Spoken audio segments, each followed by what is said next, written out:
இந்த வீடியோவில் நம்ம பிளவுஸோட பேக் சைடுக்கு டீப் நெக் எப்படி எடுக்கலாம்னு பார்க்கலாம். இப்போ பார்த்தீங்கன்னா மேலே உங்களுக்கு இந்த ஷோல்டர் லைனில் உங்களோட இன்னர் நெக் என்ன அளவு வருதோ அதே அளவை ஃபர்ஸ்ட் ட்ரா பண்ணி எனக்கு 2.25 வருது. 2.25 நம்ம மாற்றணும். நம்ம இதே ஸ்ட்ரெயிட்டாக வச்சு போட்டோம்னா நம்மளுக்கு நெக் பார்த்தீங்கன்னா ரொம்ப அப்படியே குறுகலாக இருக்கிற மாதிரி இருக்கும். கொஞ்சம் நம்மளுக்கு கீழே கொஞ்சம் அகலமாக இருக்கிற மாதிரி இந்த டெப்த்து கொஞ்சம் பெருசாக இருக்கிற மாதிரி வேணும் அப்படின்னா இங்கே 2.25 எடுத்துருக்கோம்னா அதை விட 1லேருந்து 1.5 இன்ச்சு ஜாஸ்தியாக நம்ம எடுத்துக்கலாம். 2.25னா 3.25 1 இன்ச்சு நீங்கள் ஜாஸ்தி வச்சுக்கிறதா வச்சுக்கலாம், இல்லை 1.5 இன்ச்சு வச்சுக்கிறதாலும் நீங்கள் வச்சுக்கலாம். அது நம்மளோட விருப்பம் தான்.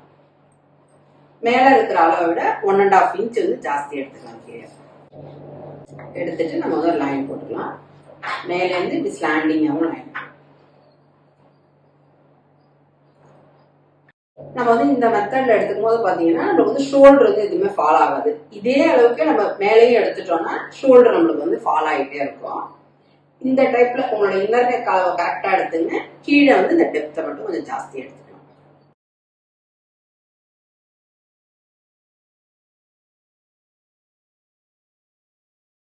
ஃப்ரெஞ்ச் கவர் இருந்தா ஃப்ரெஞ்ச் கவர்ல போடலாம், இல்லைன்னா கையால கூட விடலாம். இப்ப நம்ம கட் பண்ணலாம்.